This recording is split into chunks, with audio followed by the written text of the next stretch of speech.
तो अब हम बात करते हैं डायरेक्ट टैक्सेस की। डायरेक्ट टैक्सेस की डेफिनेशन क्या होती है? तो direct taxes are these taxes which are paid by the person on whom they are imposed, यानी कि डायरेक्ट टैक्सेस हमारे ऐसे टैक्सेस होते हैं जिस पर्सन पर लगाए जाते हैं, वो उसी पर्सन के द्वारा क्या है, पेड किए जाते हैं।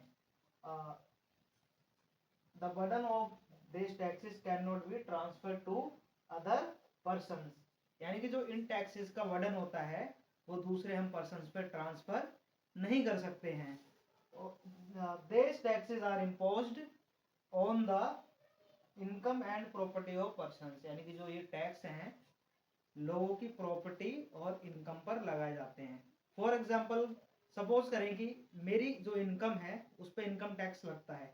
अब मैं इसको दूसरे पर ट्रांसफर नहीं कर सकता, मैं किसी और को नहीं कह सकता कि आप मेरी इनकम का टैक्स आप भर दो। तो ये जो डायरेक्ट टैक्सेस होते हैं ये किसी पर ट्रांसफर नहीं होते हैं। तो अब डायरेक्ट टैक्स के बाद हम दूसरा टैक्स आता है हमारा इनडायरेक्ट टैक्स। तो हम इसकी डेफिनेशन देखते हैं क्या होती है। तो indirect tax is a tax whose burden of payment can be transferred to others, यानी कि इनडायरेक्ट टैक्स ऐसा टैक्स होता है जिसमें पेमेंट का जो बर्डन होता है हम दूसरों पर ट्रांसफर कर सकते हैं। Therefore, those who pay the taxes to the government do not bear the burden themselves, यानी कि जो लोग गवर्नमेंट को टैक्स पे करते हैं वो उसका बर्डन अपने ऊपर पूरा नहीं लेते हैं। वो क्या कहते हैं, what pass it on the others, वो दूसरों पर क्या है टैक्स को पास कर देते हैं, यानी कि ट्रांसफर कर देते हैं। और ये जो टैक्स है हमारा इनडायरेक्ट टैक्स है, are imposed on the production and sale of goods and services, यानी कि इनडायरेक्ट टैक्स हमारा लगता है प्रोडक्शन पे लगता है और सेल्स पे लगता है, sales of goods and services पे। और ये जो है किसके द्वारा कलेक्ट किया जाता है, this taxes are collected by the intermediates, यानी कि इस टैक्स को जो इंटरमीडिएट्स होते हैं बीच के लोग उनके द्वारा कलेक्ट करके गवर्नमेंट के पास जमा किया जाता है। तो ये जो हमारा इनडायरेक्ट टैक्स है इसके अंदर हमारे 4 या 5 तरीके के जो टैक्स होते हैं, मैंने एग्जांपल भी दिए थे।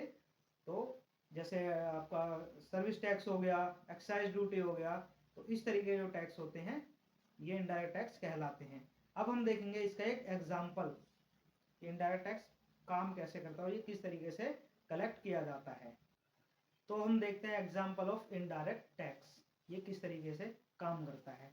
तो सबसे पहले जो गवर्नमेंट है वो टैक्स लगाती है किसी डीलर या मैन्युफैक्चर पर, यानी कोई डीलर या मैन्युफैक्चर, कोई भी कंपनी कोई प्रोडक्ट मैन्युफैक्चर कर रही है तो गवर्नमेंट उस पर टैक्स लगाती है। अब उस टैक्स को कलेक्ट कैसे किया जाता है, जो डीलर या मैन्युफैक्चर होता है वो प्रोडक्ट्स के ऊपर टैक्स लगाता है और जो ये प्रोडक्ट्स हैं यानी कि कंज्यूमर तक पहुंचते हैं, यानी कि ग्राहकों तक पहुंचते हैं, तो जो प्रोडक्ट के अंदर टैक्स इंक्लूड होता है तो उस टैक्स का पैसा जो है मैन्युफैक्चर या डीलर कलेक्ट करता है और गवर्नमेंट के पास क्या है जमा करा देता है।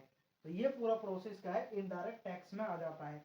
इसमें जो डीलर का बर्डन था वो ट्रांसफर होकर चला गया कंज्यूमर के पास में, तो ये इनडायरेक्ट टैक्स कहलाता है।